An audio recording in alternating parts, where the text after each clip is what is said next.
तो बच्चों हम बताते हैं आपको एक बहुत ही इंपॉर्टेंट क्वेश्चन। स्वागत है आपका हमारी क्लास में। तो मिड पॉइंट थ्योरम पे एक इंपॉर्टेंट क्वेश्चन मैं बताने वाला था। मिड पॉइंट थ्योरम आपको समझाया, बताया आपको, और इस पे बहुत ही इंपॉर्टेंट क्वेश्चन है जिसको मैं बताने वाला हूँ, जो कि क्वेश्चन गिवन है। बच्चे इस क्वेश्चन में क्या कहता है? इस क्वेश्चन में कहता है कि ABCD is a rhombus. Rhombus क्या होती है?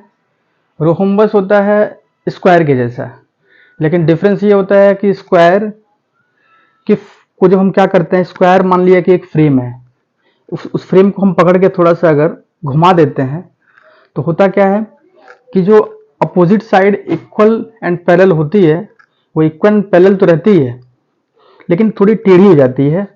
मतलब कुछ इस तरीके से हो जाता है ऐसा, जिससे कि साइड तो फिक्स रहती है, साइड चारों साइड इक्वल होते हैं, लेकिन एंगल जो होते हैं उनके वो ईच एंगल 90 डिग्री नहीं रह जाते हैं, वो 90 डिग्री से बदल जाते हैं। यानी इस टाइप का एक रोहम्बस ABCD है।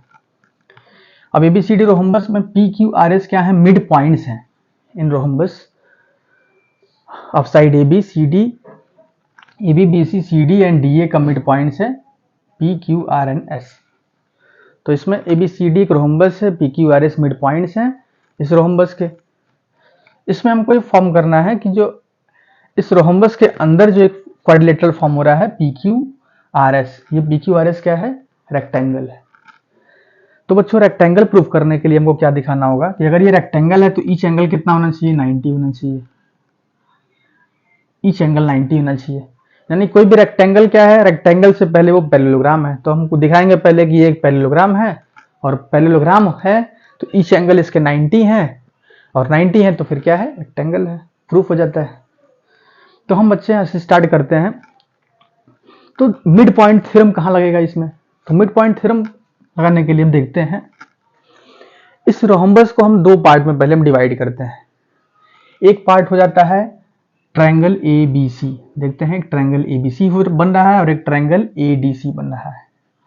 तो एक ट्रायंगल ADC में अगर देखें हम ABC में, तो ABC में क्या देखता है कि AB का मिड पॉइंट P है और BC का मिड पॉइंट Q है। तो आइए हम लिखते हैं, हम इसको प्रूफ करते हैं। तो हम लिखते हैं प्रूफ। क्या क्या मिलता है बच्चे हमें? तो हमें लिखते हैं सबसे पहले इन ट्रायंगल ABC। तो ABC में क्या मिलता है हमें? ABC में मिलता है ट्रायंगल ABC में कि P is the midpoint of AB, that is given, and Q is the midpoint of BC, that is also given. So हमें मिलता है कि since P and Q are the midpoints of side AB and AC, side AB and BC, AB and BC। अगर P and Q side AB and BC के mid points हैं तो फिर क्या हो जाता है कि PQ पैरेलल हो जाता है AC के। So that we can say therefore PQ is parallel to AC and क्या हो जाता है? PQ is half of AC। PQ is equals to half of AC। This is condition number first. Now again in triangle ADC। अब triangle ADC में देखते हैं, तो फिर लिखते हैं अगेन इन ट्रायंगल ADC। अब बच्चे ADC में क्या मिलता है? अब ये ट्रायंगल ADC में AD का mid point S and DC का मिड पॉइंट R हो जाता है। तो फिर से हम लिखते हैं कि since S and R are the mid points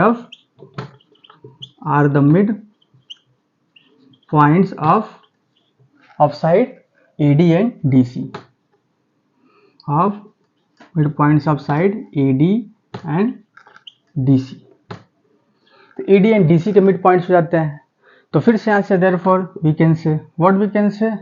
We can say that SR is parallel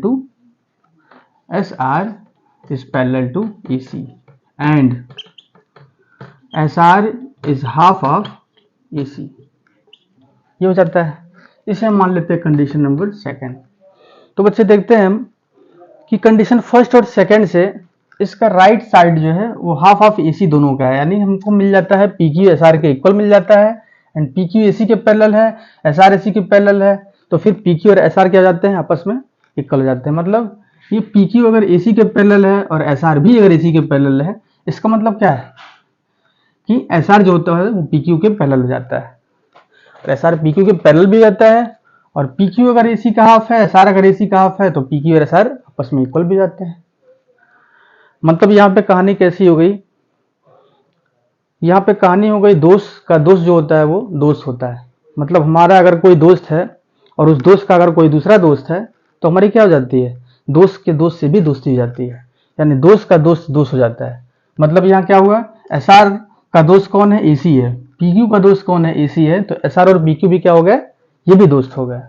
यानी कहानी यहाँ पे क्या बनती है, तो हम लिखते हैं कि PQ जो क्या हो जाता है, दिस इंप्लाइज दैट कि PQ parallel to SR, PQ SR के पैरेलल हो जाता है, and PQ equals to SR। तो बच्चों दो साइड्स अगर आपस में, यानी दो अपोजिट साइड्स अगर पैरेलल है और इक्वल है, किसी भी क्वाड्रिलेटरल के अपोजिट साइड्स अगर इक्वल एंड पैरेलल होते हैं, तो वो पैरेललोग्राम बन जाता है। मतलब ये फिर से इंप्लाई करता है, क्या इंप्लाई करता है कि PQ RS जो जाता है वो क्या हो जाता है, parallelogram. So this implies that PQ RS is parallelogram, PQ RS is parallelogram. अभी तो ये कंडीशन हुआ कि रेक्टेंगल होने से पहले क्या है, पैरेललोग्राम है, लेकिन रेक्टेंगल को शो करने के लिए हमें ईच एंगल को दिखाना होगा कि कितना होगा, 90 डिग्री होगा। अब इसे हम कैसे दिखाएंगे, इसके लिए हमको सहारा लेना पड़ता है इस रोहम्बस के डायगोनल्स का। तो रोहम्बस के डायगोनल्स AC एंड BD का फिर हम सहारा लेते हैं। तो देखते हैं कि इस जो क्वाड्रिलेटरल यानी पैरेललोग्राम जो हमने प्रूव किया PQ RS, इसके बीच में 4 क्वाड्रिलेटरल फॉर्म हो रहे हैं, 4 क्वाड्रिलेटरल फॉर्म हो रहे हैं। किसी एक क्वाड्रिलेटरल को हम लेके देखते हैं, हम इस क्वाड्रिलेटरल को लेके देखते हैं कि इसमें क्या चीजें हमको दिख रही हैं। तो बच्चे हमें क्या दिखता है, अब ये 90 डिग्री एंगल पता नहीं है हमें, इसे तो हमें दिखाना है। तो हमें देखते हैं कि, तो हम क्या कह देंगे कि अगर यहाँ पे PQ के पैरेलल कौन सी लाइन है, PQ AC के पैरेलल है, तो PQ का एक पार्ट क्या है, MQ है, तो MQ भी क्या हो जाएगा, ON के पैरेलल हो जाएगा। मतलब ये MQ पैरेलल हो जाएगा ON के, MQ पैरेलल हो जाता है ON के, MQ ON के पैरेलल हो जाता है, और PQ AC का क्या है, हाफ है, तो PQ का हाफ हो जाएगा, AC के हाफ का क्या हो जाएगा, हाफ, यानी ये MQ जो हो जाता है वो ON के इक्वल हो जाता है एंड हाफ हो जाता है, यानी ये वाली साइड इस वाली साइड के इक्वल एंड हाफ हो जाती है। तो सिमिलरली यहाँ पे भी क्या हो जाता है, सिमिलरली यहाँ पे भी हो जाता है, यानी हम कह सकते हैं कि MQ लाइन क्या है, MQ लाइन ON के पैरेलल, और सिमिलरली वो चीजें हम यहाँ भी कह सकते हैं कि NQ लाइन जो जाता है वो OM के पैरेलल हो जाती है, क्योंकि RQ जो होगा वो भी मिड पॉइंट से क्या हो जाएगा, PS के इक्वल एंड पैरेलल हो जाएगा, क्योंकि PQ RS एक पैरेललोग्राम है, तो RQ जो होगा वो PS के इक्वल होगा। अगर RQ PS के इक्वल होगा तो RQ का एक पार्ट NQ जो होगा वो PS के एक पार्ट OM के इक्वल हो जाएगा, यानी opposite sides equal and parallel है, तो ये भी क्या हो जाता है, पैरेललोग्राम हो जाता है। तो यानी OM एंड QN को भी हम क्या कह देते हैं, पैरेललोग्राम कह देते हैं। और पैरेललोग्राम की अपोजिट साइड्स क्या होती है बच्चे, इक्वल होती है, यानी अपोजिट एंगल्स भी इक्वल होते हैं। तो पैरेललोग्राम के अपोजिट एंगल्स, अगर ये पैरेललोग्राम है तो इसके अपोजिट एंगल्स जो होते हैं क्या होते हैं, इक्वल होते हैं ऑलवेज। उस कंडीशन से क्या हो जाता है, ये एंगल जो जाता है इस एंगल के इक्वल हो जाता है, फिर ये एंगल जो जाता है इस एंगल के इक्वल हो जाता है। लेकिन यहाँ पे एक कंडीशन और भी है। कंडीशन क्या है कि रोहम्बस जो होता है, रोहम्बस के डायगोनल्स, यहाँ रोहम्बस के डायगोनल्स क्या है, AC एंड BD। तो AC एंड BD रोहम्बस के डायगोनल्स हैं, और रोहम्बस के डायगोनल्स जो होते हैं वो 90 डिग्री पे इंटरसेक्ट करते हैं, यानी एक दूसरे के क्या होते हैं, परपेंडिकुलर होते हैं। तो 90 डिग्री पे इंटरसेक्ट करने का मतलब हो गया कि ये एंगल 90 डिग्री हो जाता है, और चूंकि पैरेललोग्राम के अपोजिट एंगल्स इक्वल होते हैं इसलिए ये एंगल भी 90 डिग्री हो जाता है। और अगर दो एंगल अगर 90 डिग्री जाते हैं किसी भी पैरेललोग्राम के, तो पैरेललोग्राम क्या बन जाता है? रेक्टेंगल बन जाता है। तो अब आइए हम दिखाते हैं कैसे दिखाएंगे, तो कैसे बताएंगे? तो हम कहते हैं PQR इज पैरेललोग्राम। फिर देखते हैं, अब यहां पे कहते हैं कि OM, तो हम क्या कहते हैं कि OM एंड NQ, OM और NQ क्या हो जाता है? यहां पे पैरेलल हो जाता है। तो कहते हैं यहां पे क्या है? BD पैरेलल अगर RQ के है तो OM क्या हो जाता है? Parallel NQ। तो डायरेक्टली हम लिखते हैं कि OM parallel to NQ, OM parallel to NQ। ये किस कंडीशन से बच्चे हम कहते हैं? Because BD is parallel to RQ, BD is parallel to RQ। या तो फिर हम ऐसे कह दें अगर कि यहाँ पे MQ is parallel to MQ parallel किसके है? ON के। MQ is parallel to ON किस कंडीशन से? PQ is parallel to AC, since PQ parallel to AC। यानी OM पैरेलल हो जाता है किसके? ON पैरेलल हो जाता है MQ के, यानी MQ पैरेलल हो जाता है ON के। फिर OM पैरेलल हो जाता है OM is parallel to NQ, OM is parallel to NQ। OM NQ के पैरेलल हो जाता है, ये किस कंडीशन से? OM because BD is parallel to RQ, BD is parallel to RQ। यानी ये वाली लाइन इसके पैरेलल, ये वाली लाइन इसके parallel, two pair of parallel lines हो गई। तो ये क्या इंप्लाई करता है? दिस इंप्लाइज दैट कि ON QM या MON QM is a parallelogram. अब ये तो बता देता है कि ये पैरेललोग्राम होगा, लेकिन ईच एंगल 90 होगा। ये कैसे प्रूफ होगा? तो इसके लिए हम क्या करते हैं, और फिर लिखते हैं कि since AC and BD are the diagonals of rhombus, since AC and BD are the diagonals of rhombus ABCD, कि अगर AC और BD अगर डायगोनल से ABCD के, रोम्बस ABCD के, तो क्या हो जाता है? तो हम कह सकते हैं कि angle MON, therefore angle MON is equals to 90 degree. और MON अगर हो जाता है 90 डिग्री, तो फिर यहां पे हम कह सकते हैं therefore angle MQN is also 90 degree. कैसे? तो since opposite angles of parallelogram are equal। Parallelogram की अपोजिट साइड्स क्या होती है? अपोजिट एंगल्स जो होते हैं वो इक्वल होते हैं। Opposite sides and opposite angle दोनों इक्वल होते हैं। तो दो अपोजिट एंगल अगर, यानी हमको क्या मिल जाता है? MQN equal to 90 degree. अब ये MQN क्या है? MQN जो है एंगल Q है। अब since angle Q is equal to 90 degree, अगर एंगल Q 90 डिग्री है तो PQRS also is and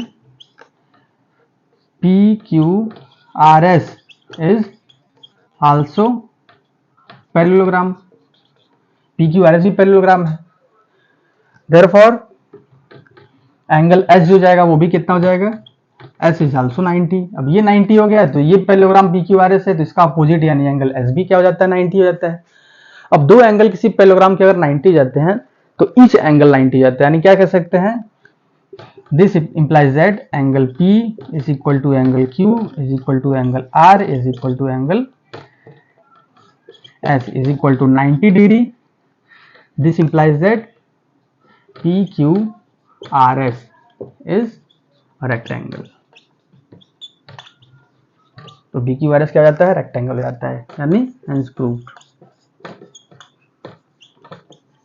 as proved. तो क्या क्या है बच्चे इसमें, एक बार फिर से क्विक रिवीजन कर लेते हैं। जो क्वेश्चन क्या कहता है कि ABCD क्या है, रोम्बस है। PQRS क्या है, इनके मिड पॉइंट्स हैं। मिड पॉइंट्स है तो हम क्या कर दिए, रोम्बस को दो पार्ट में डिवाइड कर लिया। एक हो गया ट्रायंगल ABC में और एक हो गया ट्रायंगल ADC में। अब ABC में क्या मिलता है कि PQ जो कि AC के पैरेलल हो जाएगा और PQ AC का हाफ हो जाएगा, कंडीशन फर्स्ट बना दिया। फिर ADC में अगेन SR AC के पैरेलल हो जाता है और SR AC के हाफ हो जाता है, इसको कंडीशन सेकंड बना दिया। अब क्या किया, अब हमने किया फ्रॉम इक्वेशन 1 एंड 2। तो इक्वेशन 1 एंड 2 से हमको क्या मिलता है, 1 एंड 2 से मिलता है कि PQ जो होगा वो किसके इक्वल हो जाएगा, SR के इक्वल हो जाएगा। कैसे, तो मैंने बताया कि दोस्त का दोस्त जो होता है वो दोस्त होता है, यानी PQ का दोस्त अगर AC है, SR का भी दोस्त अगर AC है, तो PQ और SR क्या हो जाता है आपस में, ये भी इक्वल हो जाते हैं, भी दोस्त हो जाते हैं। तो उस कंडीशन से क्या हो गया कि PQRS है, तो अगर ये इक्वल हो गए ये दोनों, तो हमने बताया कि किसी भी क्वाड्रिलेटरल के अगर दो साइड्स यानी अपोजिट साइड से अगर पैरेलल एंड इक्वल हो जाते हैं तो क्या हो जाता है, पैरेललोग्राम। तो PQRS पैरेललोग्राम हो जाता है। अब ये पैरेललोग्राम हमने प्रूव कर दिया, तो यहां से दो चीजें निकल के आती हैं। अब यहाँ पे हम सारा लेते हैं डायगोनल्स AC एंड BD का, यानी रोम्बस के डायगोनल्स जो AC एंड BD है, इसमें हमको क्या मिलता है, इसमें छोटे छोटे 4 क्वाड्रिलेटरल बनते हैं। तो किसी एक क्वाड्रिलेटरल यानी हमने OMQN को ले लिया, ठीक है। तो हमने क्या लिखा कि इन क्वाड्रिलेटरल, लिख सकते हैं इन क्वाड्रिलेटरल OMQN, ठीक है, OMQN, OMNQ, इन क्वाड्रिलेटरल OMNQ। अब OMNQ में क्या मिलता है कि MQ जो है वो ON के पैरेलल हो जाता है, MQ ON के पैरेलल हो जाता है, OMNQ के पैरेलल हो जाता है। अब ये दोनों पैरेलल है तो ये क्या हो जाता है, ये भी छोटा सा पैरेललोग्राम बन जाता है। अब ये पैरेललोग्राम बन जाता है तो फिर हम क्या कहते हैं, हम कहते हैं कि यहाँ पे क्या है MQN, तो हम दिखाते हैं कि अपोजिट एंगल ऑफ पैरेललोग्राम चूंकि इक्वल होते हैं, तो यानी एंगल MON जो होगा इक्वल हो जाएगा एंगल Q के। अब हम एक चीज और देखते हैं कि रोम्बस के जो डायगोनल्स होते हैं 90 डिग्री पे बाइसेक्ट करते हैं, यानी अगर एंगल MON अगर 90 है तो एंगल Q भी 90 जाता है, एंगल Q 90 जाता है। तो ये एंगल Q एक पार्ट है पैरेललोग्राम PQRS का, तो PQRS का पार्ट है तो अपोजिट एंगल फिर से इक्वल हो जाएंगे आपस में इस पैरेललोग्राम के, यानी angle S equal to angle P हो जाता है, एंगल S भी 90 हो जाता है, तो एंगल S भी 90 हो जाएगा। तो अब किसी भी पैरेललोग्राम के अगर दो एंगल 90 हो जाते हैं यानी इक्वल हो जाते हैं और 90 हो जाते हैं, तो हम कह सकते हैं कि चारों एंगल जो जाएंगे वो इस पैरेललोग्राम के वो 90 हो जाएंगे। चारों 90 एंगल हो गए, तो यही तो हमें चाहिए था रेक्टेंगल शो करने के लिए।